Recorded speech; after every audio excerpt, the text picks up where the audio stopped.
from the beautiful downtown Lagos, Nigeria, taking home since 2013 in Roslyn, Pennsylvania, United States of America. I'm gonna do something real quick, and do something here. Give me one moment. Make sure we do this right. Muted. All right, here we go. All right, young lady, you ready? I'm ready. All right, quality callers, y'all, David in Nigeria. The time is 9:29 Eastern Daylight Time. Recording started. All right, we ready? I am beyond excited. First of all, happy Tuesday, March 31st, 2026. It's me, your girl E. This is the Phoenix Lounge. We are on the air from Nigeria. So dial in 605-562-0444 or 717-734-6904. Press the identification number 546-1150, then hit pound, then press the number 1, then pound. Then to talk to us live, *2. You are on the air, brought to you by Ngozi Time Multimedia. I'm very, very excited. I had an exceptional month. I love the fact that this show ends on the last day of March. March was a very special month for me. Nonetheless, we have a special guest. I reached out to this guest maybe after my show last month to be a guest. She is an author. She is a poet. Her poems are beyond beautiful. And what I would like to do is introduce her. We're going to go over some poetry, inspiration, how she tapped into that creative realm. Remember, we talked about that. And we are going to have some fun. Ladies and gentlemen, boys and girls, cats and dogs, welcome Waterfall Adams. Hello, I'm glad to be here. I'm glad you are here. Thank you so much. First of all, what part of this what part of the states are you from? I am based in Mobile, Alabama. Mobile. Oh wow, that's all right. I like that. Let's talk about who you are. What do you do besides writing, and then we'll get into your writing journey. Well, my pen and stage name is Waterfall Adams. I'm a creative professional based in Mobile, Alabama, in the United States of America. I self-publish 2 poetry books, and I'm trying to get my 3rd book edited and working on more creative work. My books, The Eclectic Mind of Vee and Free to Be Vee, are available on Amazon and other outlets. They're available on paperback and ebook versions, so I'm trying to get the audio versions together, trying to afford the studio time. Okay, great. So and go ahead, keep going. I like it. Also, this year marks the 5th anniversary of my first self-published book, The Eclectic Mind of Vee, was released. Well, happy anniversary! Thank you. Yes. I too am an author. I go by the pen name E. Davis. I've been writing since I was a child, since the age of 8, when I knew I wanted to be an author. And personally, I started my own publishing company in 2016, Writer's Block Publishing LLC. And we have over 30 books published. We publish for free. And then my connection with this awesome station is I was a guest on the show, and the producer reached out maybe a few months afterwards and offered me a great opportunity as a business analysis. And then it'll be a year next month that he offered me opportunity to to host another platform on this great network. So what I want you to do is feel free on here. This is an open platform. Please be yourself. Please relax and just have fun, because we're going to have fun tonight. How's that sound? Sounds like fun. Okay, so let's talk about your writing journey. When did you know that you was an author or a poet, so to speak? Well, I know I was on a book one day. I just didn't know how to go about it. It's just I had to do a lot of researching and read a lot of books and blogs and online, and also see like which path publishing path was right for me, Mm-hmm. and I discovered publishing is right for me because at least I have more like independence and control over my work.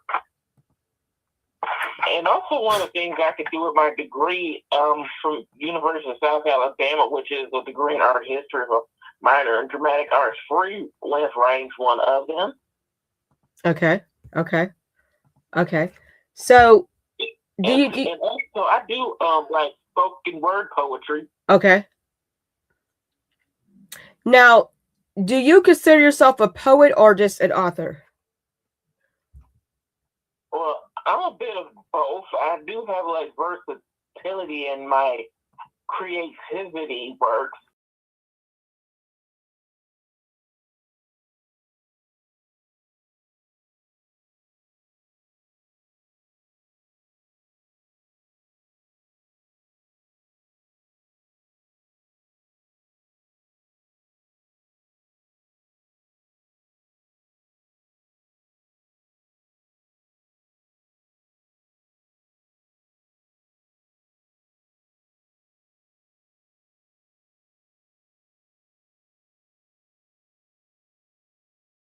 Stuff.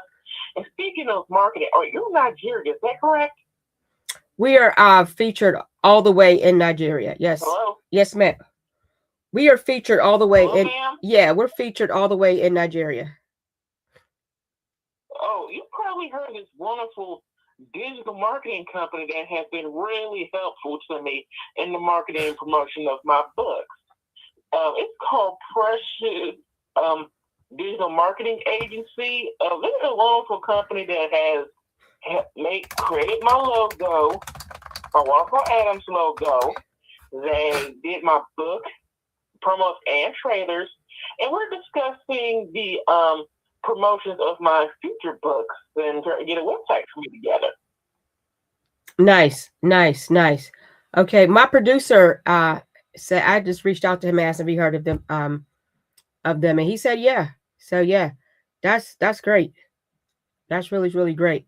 So what is your how do you tap into your creativity? Like, where do you get your inspiration from?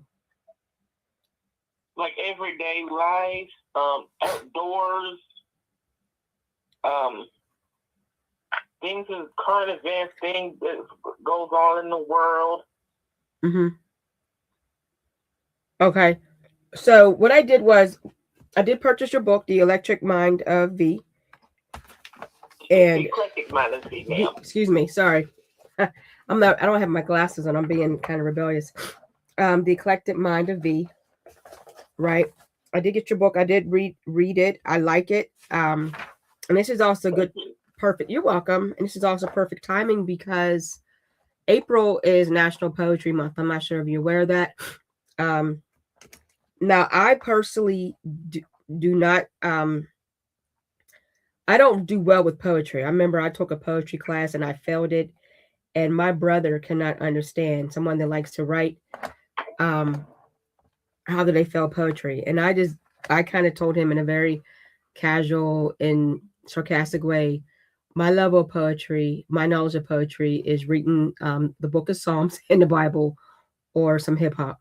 That's how I can get poetry. But any other poems or poet, I really don't really know how to flow with the rhythm. But what I like about your book is there's a great flow. And I really want to commend you on that because someone like me who isn't into poetry, I found your work very easy and comforting to read. Thank you. You're welcome. What I want to do is I want to read some excerpts read some poems from your book. I'm gonna start with art is a word that describes as fine as wine, yet hard to define. A word that lets you go anywhere to you. Let me start that over. A word that lets you go anywhere to you want to go in your imagination. A word that lets you know that anything is possible and allows you to dream. A word lets you break all rules, molds, conformities, and conventions. Do whatever it is that you want to do. Take something else already did or whatever inspires you and make it yours. like a cover to a song. It is where you are. It is where you are the one in control. What I'm talking about, the art you eat, the art you wear, the art you read, the art you hear, the art you move to and moves you, the art you laugh to, the art you see and watch, the art you go to and live in. What that is what art means to me. I like that because with art, there's no rules. I like that. Right? Thank you. What was your inspiration behind Right. this poem? Yeah, well, I remember well, I wrote that book when I was at South. They were going to put together an event called Arts Inspired: The Road to Creation. In fact, that poem is featured in this in the program. Okay. And I remember I auditioned with that poem, and I got inspired as one of the performers. Mm-hmm. I like that. I like and that. And also did more spoken word poetry and some talent shows when I was on campus when I was at the University of South Alabama. Okay. Okay. So now, is that where you went to school at? Yeah, I graduated there in December 2013. That was like I went to Bishop State Community College after I graduated from high school. Then I transferred to University of South Alabama, where I graduated from there. Okay. So when you're not writing poetry, now you said you're also a fiction writer. What type of fiction work? Now, is this now the work that you got coming out? Is this your first work that you had said, or you have some? Well, the third one I'm trying to come out is not a fiction work. It's more like kind of like a business kind of self-help kind of thing. Mm-hmm. The two fictions I'm talking about, I'm trying to do like more research to get that together. It's like a lot when you're trying to write a fiction, also like write a book. How you gonna go about? Is it gonna be like a collection of short stories? Is it gonna be like a novella, a novel, an anthology? Like how you gonna go about this, and also learn about different genres and the subgenres.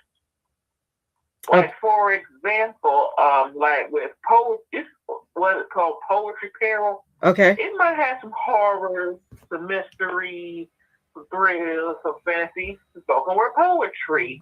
Just how to go about it though. Like those genres I just named, I learned not only about the genres but the subgenres. And another one I have in mind is kind of like a romance. Maybe I might do a collection of short stories with this. What's called Noel Nuptials, from elopements to formal. Like these, like it's like a collection of stories I have in mind where it's like the wedding's based on like around Christmas time, Mm-hmm. but these different couples have different ways of how they're gonna go about it. Like the simplicity, one couple might go to like a simplicity of like a courthouse, maybe like a courthouse elopement, to one will have something like a glamorous formal. Okay. Okay. I like that. You know what I'm feeling led to say to you. I think of when I think of Maya Angelou, you know, she's a renowned poet, right?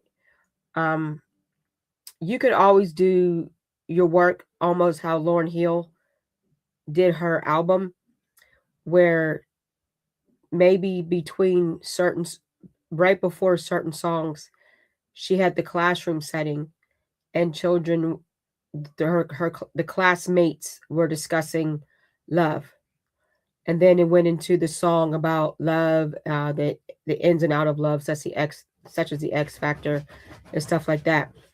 Maybe you could incorporate your poetry where you incorporate your poetry and your fiction where you can have it where it's like and then the actual story, maybe a short story, or maybe the actual chapters, and break it down, like maybe break your chapters down into sections. Is that making sense? I'll try to keep that in mind, but anytime you can try to refresh my memory, maybe like a poem or so, like for example with the romance, I didn't need to research how I'm going to go about it. Even go, you know, the Hallmark Channel. Yeah. Well, they usually have around Christmas time these wholesome Christmas time romantic movies. Either if I'm going to go with like something, let's say like kind of like a wholesome romance or a romance that has some spice, if you know what I mean. Or like the stuff genre, or like a period romance. Yeah, I know exactly what you mean. I like the Hallmark Channel. There was one movie I watched where it was one woman was a writer, and she had to go away, so she went to this villa, so to speak, and then a chef had already rented out the villa, so they had to share it, and you know it was their love story, so to speak, and she had a daughter, and she had to tap into her creative realm. She had to get outside of her comfort zone, and he was like one of those celebrity chefs. He had to get out of his comfort zone, get out of his self, and then they end up coming together. There's all types of romances that you can do. You can even do those 3 types of romances in one book. You could do something where the first. Go ahead. I'm saying, have you heard of Bridgerton? That's one of my favorite series. Yeah, that takes place around the Regency era. Well, what kind of got me an idea? Like, I can include this. It's like an idea I can include in. What's that? No Nuptials is like, let's say, it's like around December 1941. And there's a couple looking forward to like getting married and the holidays. Then Pearl Harbor happens, and this woman's intended he got to ship out in about a month or so. So they had to like after maybe like somewhere at the house that only maybe they had to go to the courthouse or have the wedding at the house to get married, and have like a little reception at the house or something. Like, go look up like history of how different weddings were in different times and eras, and depending on the couple's like social status. I love that. That's a great idea, because that's a pending nuptial. It's like, do we get married now, or do we wait till you come back? I love that. And then of course, social status is do I lower myself to meet my intendant's needs, or do I make them come up to my level? One of my also favorite shows is a period piece is The Gilded Age.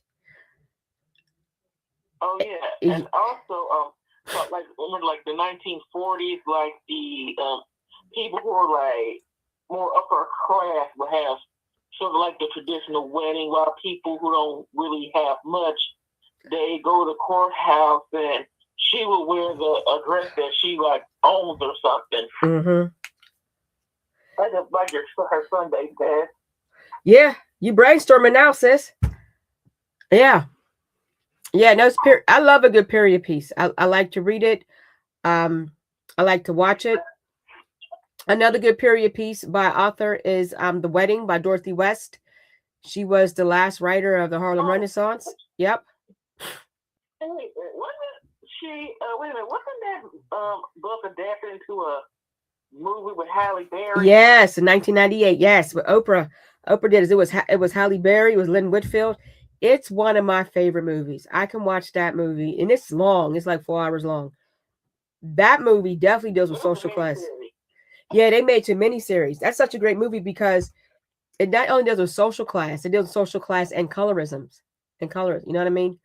So, because you had to think Halle Berry's character came from high society because she was of the Black elite, and she was light skinned. You know what I mean? So she was preferred, and her sister married a doctor, but he was dark skinned, and Lynn Whitfield was like, you know what I mean? So she kind of acted a little shady towards him. But then Halle Berry was getting married. Her man was a white male, but he was a musician, so he didn't have money. So she's like, you can have a black doctor, you can have a black lawyer, you gonna marry a white person with no money. So that book is heavy.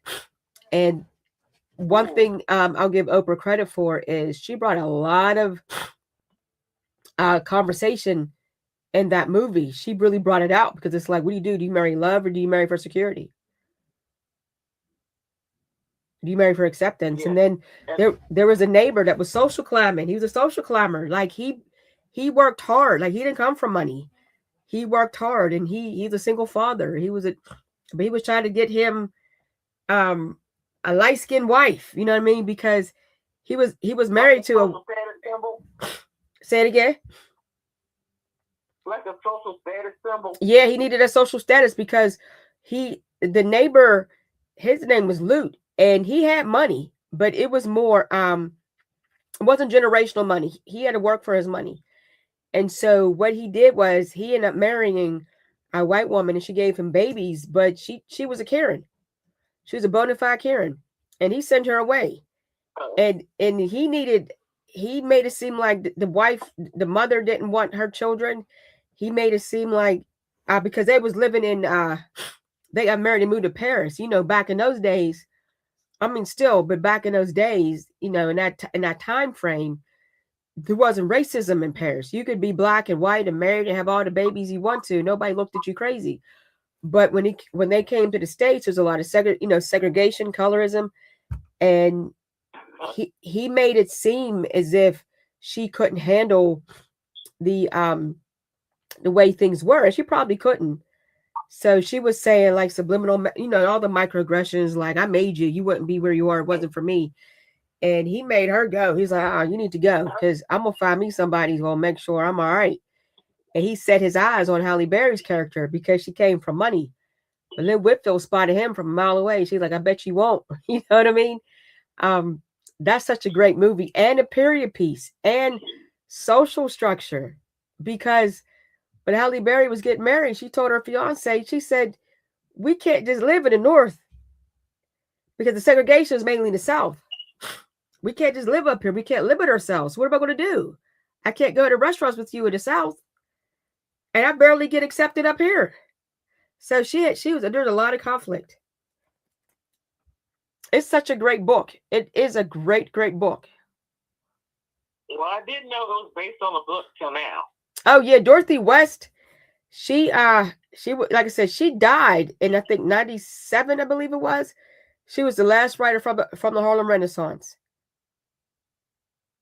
I remember I asked that. Okay. Yeah, when I first found out that book, and again when I saw the movie, I watched it. I recorded. This is back in the day. I recorded it, and I binged it.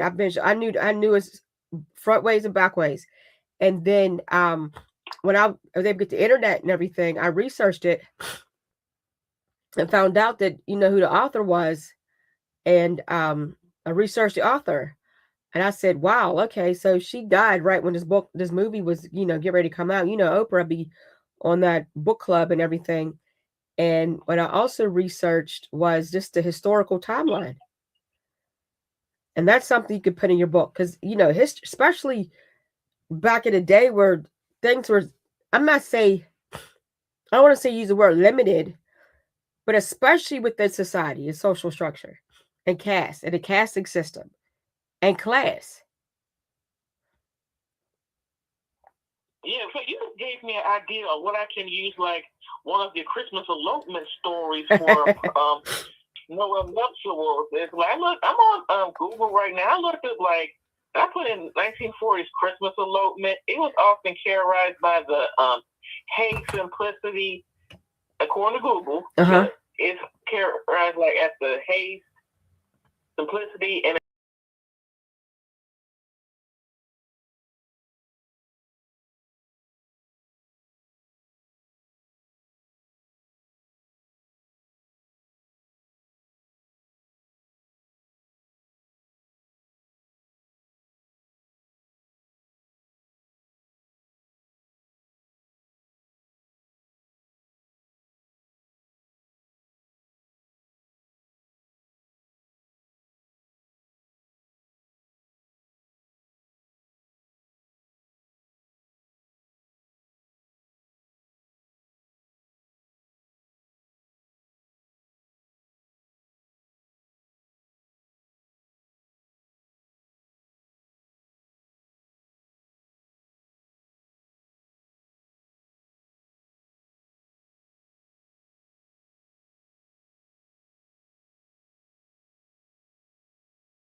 married?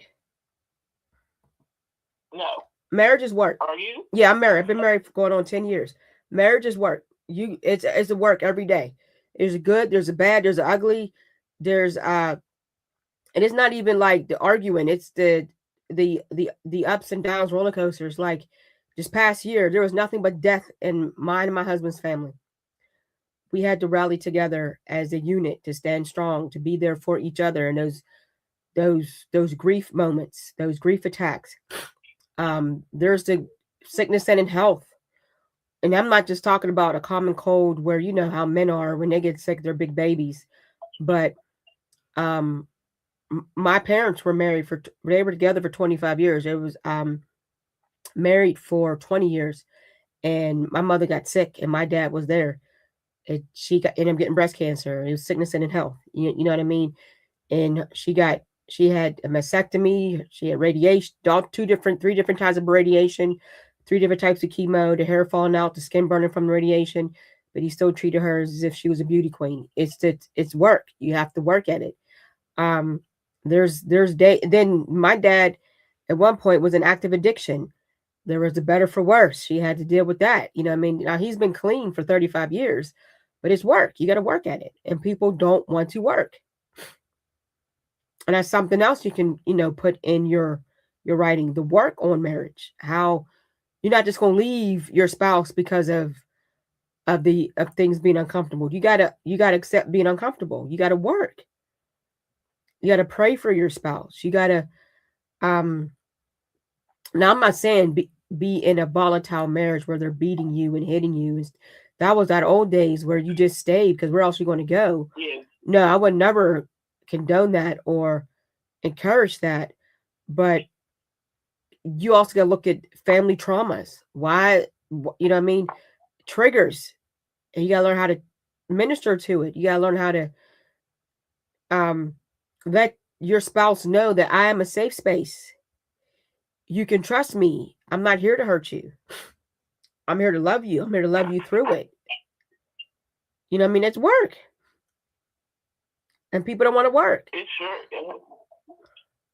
It's always like a second job. You go to work. You could go to work all day, 9 to 5, and come home and go to work. That means your spouse can be off that day, right? You can have the day off while you at work. You could come home to a sink full of dishes, laundry in the basket, and you're like, what? Now you could flip out, you could cuss, you could fuss, you could do all that. Or just calmly have a conversation like, listen, honey, I know this is your day off. I appreciate all the work that you do. But if you don't mind helping me out around the house, I would greatly appreciate that. Now they could say whatever they want to say. They could say, well, I'm enjoying my day off. I'm not doing it. I'll take care of it later. And I know you could be fuming, irritated. Like I know they just not just, yeah. Something you just let it go. It's not that deep. Wash some dishes, put them in the dishwasher, fold that laundry, and keep it moving. It's work.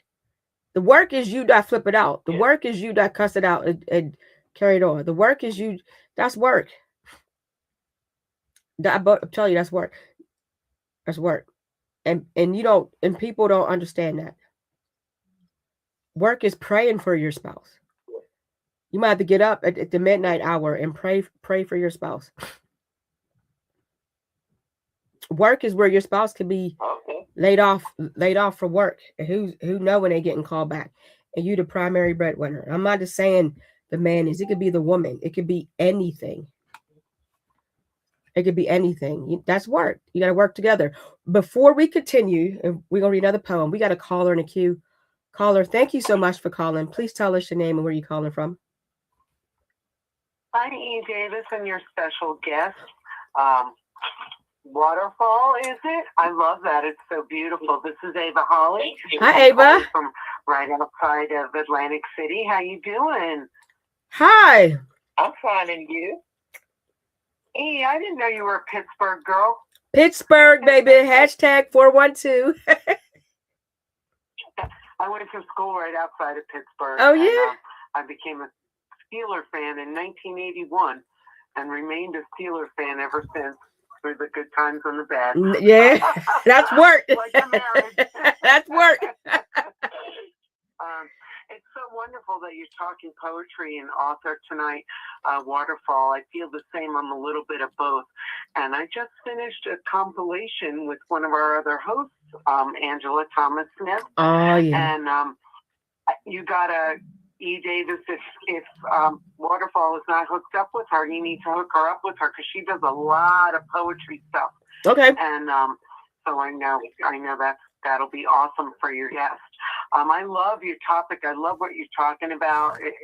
It's so great. It's so great to be able to express yourself on paper or in spoken word, and I really enjoy that. So thank you for sharing this platform tonight. It's perfect. Thank you, and thank you, Ava. I really appreciate that. You're welcome. Say that again. Well, I'm glad you had such a good comment. Good. I'm glad. It's I really have no questions for you. I'm just enjoying the show, and I appreciate you bringing this to light tonight. Thank you, Ava. That means a lot because I know your schedule is crazy tight. I really appreciate you taking the time. Oh God, it's unbelievable. Unbelievable. You are awesome. That's work, honey. Thank you. Now, when's your next show? You was last week. When's your next show? Well, we're coming up on April 8th. I Okay. think it's the 8th, that Wednesday of that week, with Jerry Petito's going to be on with me. Mm. And we have a special guest through her. I believe he's a comedian that's coming this time. So that'll be a lot of fun. And then Friday night, I'll be co-hosting with Angela with doing the poetry author thing with Zachary and Angela. That'll be on Friday. And then we got Podbean coming up later in the month. So, Nice. We got a lot going on. So thank you for letting me share that. Yes, I'm so glad. Thank you so much for sharing, and thank you again for calling. Oh, you're welcome. Enjoy the rest of your show. Thank you. All right, so let's do a brief disclaimer. So we are on the air all the way from Nigeria. So please dial in please dial in at 605-562-0444 or 717-734-6904. Press the show identification number 546-1150, then hit the pound sign, then press £1. And to talk to us live, hit *2. We are live on the air, brought to you by Ngozi Time Multimedia. This is a great show, and I'm very excited to have our guest Waterfall Adams, the Eclectic Mind of Vee, all the way from Alabama. Now, we talked about... Free the BZ. I'm sorry? And also another book of mine called Free the BZ. And next year it'll be 5 years since that book came out. Oh, that's nice. I like that. I'm glad. I like that you keep the anniversary of the books. I know that the books that I published, I don't remember the anniversary. I can remember the time frames that I published them, but I don't remember the anniversary. So you just saying that's going to make me mark down in the calendar when the books were published, so I can even celebrate those anniversaries. And 5 is a definitely milestone number. So congratulations on that upcoming anniversary. I want to read the poem. You're welcome. I want to read the poem because we talked about work, real job. Get a real job, they say. A respectable job, they say. A stable job, they say. Now, that's the biggest joke I ever heard. Really? What is a real job exactly? They say it's something you should get after you finish high school. They say it's something that is easy to get. They also say it's more respectable, like a teacher, an accountant, or postal worker. Sometimes you don't get respect from a respectable job. Your parents always give advice, but not how to get the job. In the 21st century, the digital age, is not the same old job application and interview process, especially not since back in the so-called good old days. Back in my day, it seems like they want you to have that job, rather you are wanting that job for yourself. No matter the interview, the same question is always asked. Why do you want to work here? Can't really think of a good answer or lie other than it's because I'm broke, damn it. You feel utterly useless when you can't get a job at a fast food joint or a regular 9 to 5. So the definition of a real job is something that is not what it seems to be anymore. I like that. Let's elaborate on that poem, A Real Job. What inspired that poem? Well, Well, there's many changes that's been going on, like in the workforce, and what you've been told by like older generation don't really apply anymore. And also, because I'm the millennial generation, I've seen the world go from like analog to digital, and certain jobs are being like phased out or getting replaced by like AI, and it's moving at a faster.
Calling from?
writing since I was a kid. I always had, and basically like my outlet. Yes, like when I turned 16, my parents gave me $100 when I turned 16. Now this is what 1992, 91, 92. And my father and my mother said, do not buy a notebook, do not buy any pens. You're going to buy some clothes. And I know anything about buying clothes. So I ended up buying a pair of leggings and a do-rag and thought I was buying something. But because I was always buying notebooks and pens and I was always writing. And to this very day, I journal every single day. I have a diary I write in, I have a prayer journal. Yeah, so writing, but I just felt led to just share with you to write plays. Yeah. And I've also, like, since I was a kid, always journaling. And it's funny because I still have all those journals. I pulled them out maybe like a month ago, and I was just like, wow, like, this is what I thought, like, when I was in my 20s, or I was going through this. Like, some things you totally, forget. And then when you read it, or other things when you read it today, you're like, wow, my perspective surely has changed, or, you've grown. So it's nice to look back and see. But for me, it's always definitely been an outlet. And just like you too, I still go to the store and I have to buy a notebook and a pen. Yes. yes. I love it. I love it. Journal every day like I would love to, but that's my goal for this year. Like every day, start entering something on a daily basis without a doubt. And I appreciate this show, and I am definitely going to be checking you out. Thank you so much. Now, when's your next show? I'm not quite sure. Dr. I might be able to tell you guys that better than I could. Okay. But yeah, I'm not. Yeah, but I will definitely be checking in for your future show. So I look forward to it. Thank you again for calling. Keep doing what you're doing, honey. You're welcome. Have a good night. You too. You too. All right, Waterfall. How do you feel? Fine, and you? I'm enjoying the show. I hope you're enjoying it as well. You're very popular tonight. I'm just letting you know that. I'm going to read another poem. Okay. We have the dance. I'm letting you know these. Say it again. And after reading that poem, can I read a poem from my second book? It's even though it's featured in the first book, this one has more of a revised version. Well, go ahead, read it. Read it now. I'm excited. Go ahead. Okay, it is called "We Have to Dance."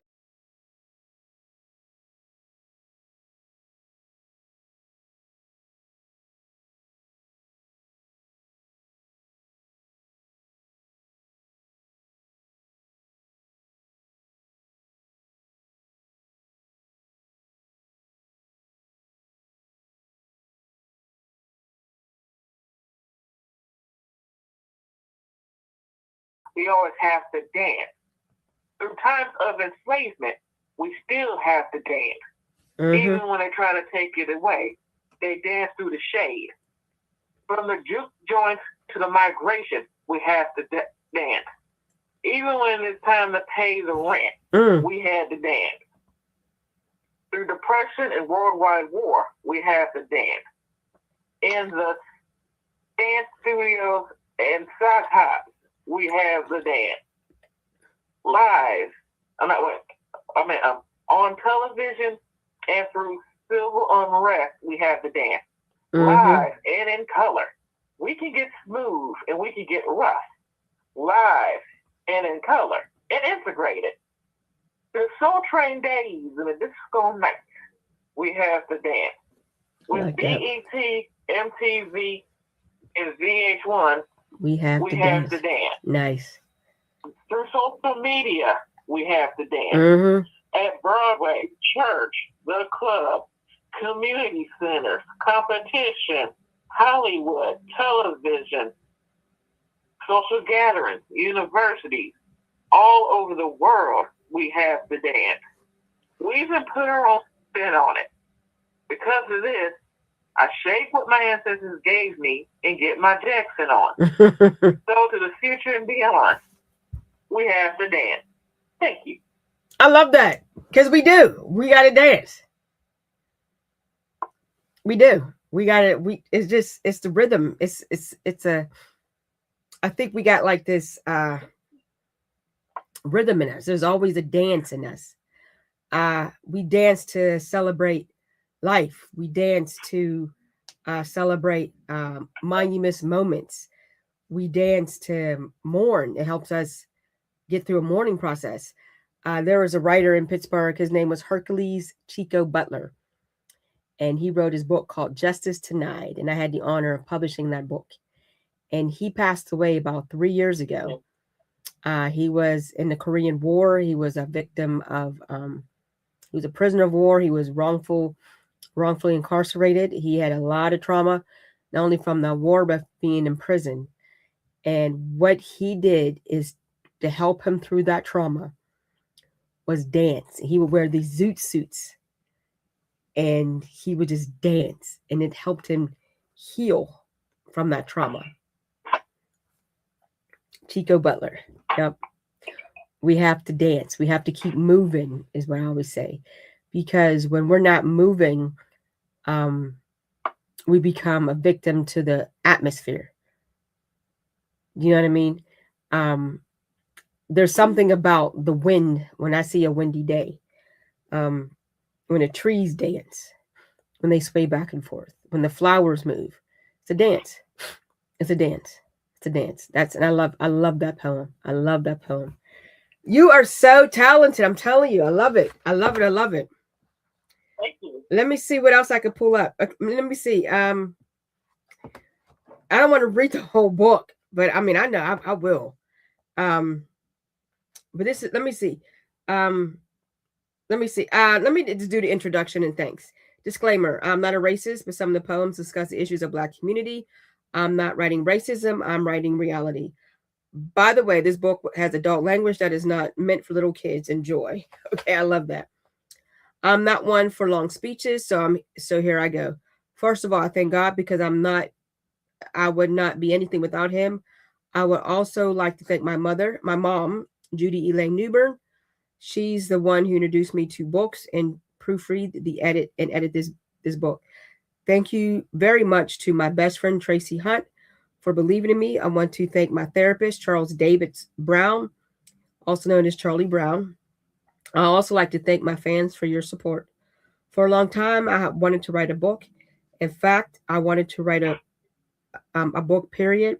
A little kid watching either a McDonald's or United Negro College Fund commercial. I remember the very first poem I remember hearing was Maya Angelou's I Still I Rise.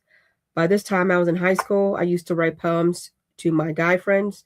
During my junior year at the University of South Alabama, the music department had an event called Arts Inspired, The Road to Creation.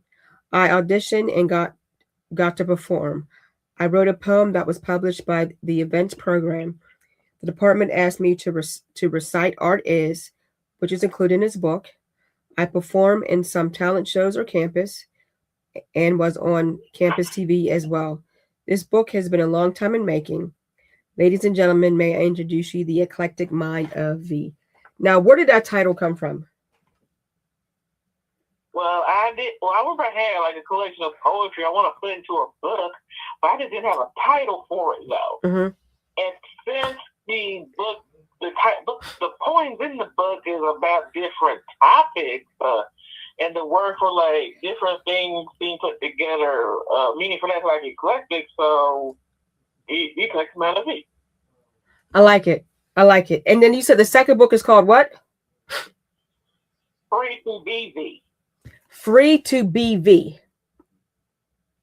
Yes. Okay. Free. I like that. To be Vee. Now, the pen name Waterfall, Adams, where did that come from? Well, so there's a lot of different places like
1970s called Man Child. He was in that band with Daryl Simmons.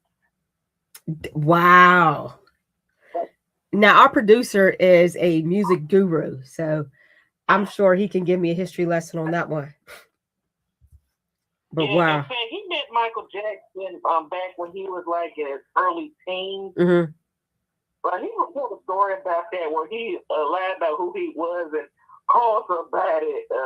I need to send you the link to that story. It was like Oprah Winfrey told that story how he got to meet Michael Jackson. All it took is a phone book, one phone call, and lie about who he was. Oh wow, that's amazing. Okay, so this is before the deal, because when I saw your book with the seasons, it made me think of the deal on 2 occasions. Do you remember that song? He was in like bands before Man Child, like probably from like junior high through high school. And then when he graduated, he was with Man Child, and then after he left Man Child, he was like in another band before the deal. Okay, man, I'm gonna look that up. In fact, I'm gonna challenge my producer to I don't have to challenge him because he's an extraordinaire, but he's a musical guru. He's a DJ. He's an award-winning DJ. He is the epitome. So I know that he knows that information. They think that I know he's a music producer, but I know he was like a DJ. I never heard him DJ anything, but I know he was like a producer. No, my producer would know that. I am so proud. That's I am so proud. No, that's all right. That's all right. Yeah, I was thinking since Michael Jackson, that new Michael Jackson movie is gonna come out on what's that? Oh yeah, on April. And say I have to be a secondary host to a podcast you'll find on Spotify called Cinema Bros podcast. Okay, now speaking of the Michael Jackson movie, are you looking forward to seeing it? Oh yes, and also there's plenty of more musicians that need to have their own biopic, like Babyface himself, yep. Stevie Wonder. Yep. It's like the first time, like ever, like Michael Jackson's story is actually being on the big screen of his life, actually on the big screen, because the first time, like his life was that Jackson's The American Dream. Have you seen that one? Oh, I can't tell you how many times I watched that. Yeah. That's the back in the day when your family gathered around the TV in the living room and watched that. Yeah. Oh yeah. I've read Catherine's book when she first wrote it. It came out, I think, in the late 80s, early 90s. Yeah, I've been a Michael Jackson fan since I was a child. My mother was a huge Jackson 5. Yeah, my mother was a huge Jackson 5 fan. She had a crush on Jermaine Jackson back in the day. But yeah, I had the Michael Jackson doll growing up. Yeah, I go back, me and Mike. And I also remember when he passed away. I never forgot the day he passed away. Nobody did. Ever, because my mom told me he had a heart attack at first, and then I remember when I got home and I turned on the TV and I saw he passed away. I remember dropping the remote. My sister, who was working at a hotel at the time, called, and she knew how big of a Michael Jackson fan I am. She thought I was having a nervous breakdown. I was like in shock, and I remember watching the funeral too. Oh no, a friend of mine called me. I had just finished eating dinner, and she had called me. And she had told me, and I had my friend and her mother was staying with me. They're getting an apartment redone, basically renovated. And they had to help me in the bed. I was so distraught. And I had to break the news to my daughter. My daughter was just getting into Michael Jackson. I said, well, let me just get you some CDs so you can really see who he is, from the Jackson 5 to the 70s Michael Jackson, the Off the Wall album to the Thriller album. And I reached out to a friend of mine and said, can you burn some CDs for me? And he's like, yeah, no problem. So I'm waiting to get these CDs. I said she could listen to the greatness, the sound. And I broke the news and I was bawling my eyes out. And my friends had to help me in the bed. I was you thought he was a family member. I was devastated. when he died. Very, very devastating. And I was like shocked because it shocked the world and like certain like social media platforms and websites and search sites and just crashed. People were in the street dancing to his music. Yeah. And I also remember on that Saturday, I was in the local mall, where I remember some stores in the mall's hallway was playing his music. And when I went to, there was a music store called FYE for your entertainment. Yeah, I remember that store. We had one out here. Not only his music, it's like his music, like his CDs and CDs from his family were gone. Uh-huh. And he topped the charts again. No, and it's a shame that Tito died. I think it was last year, and he was the one that I like to say got the ball rolling, because remember, his death shocked me. Yeah, my daughter took it hard. She was calling him Uncle Tito. I said, what? She said she was crying. She said Tito died. I said, how? It was a heart attack. So yeah. Yeah. So basically, I noticed something like the date September the 10th. September the 10th, 2001. It was the last time we saw like Michael Jackson perform with all his brothers on stage together. Uh-huh. But he could have died the next day because September 11th happened. He had a meeting in there, but he overslept. Oh, wow. So we got a caller 3 in queue. Caller, thank you so much for calling. Please tell us your name and where you calling from. Hey, how you doing, E. Davis? How you doing? This is Honey. Hey, Honey, what's up? Oh no, y'all are just really touching my heart tonight, and speaking about when Mike made his transition when he passed on, and I want to be real, real vulnerable with what I'm about to say here. I don't think I cried so much. The last time I cried that hard was when Pretty White People got shot in the movie Shut It Off. Oh, wow. Yeah. The news that let's talk about that. Let's talk. No, why did you feel that way about Queen Latifah? I'm trying to think what was I doing that? I know most likely I was either doing from pest control. That's my mama's career. Uh-huh. First I just heard people screaming all over the place, and I'm like, just wherever I was at, I know story broke and just about every news station and things like that. But here's the thing that disturbs me about his own doctor. Now, I don't know if he became the willing sacrifice to do their dirty work. I don't know if he did it on his own or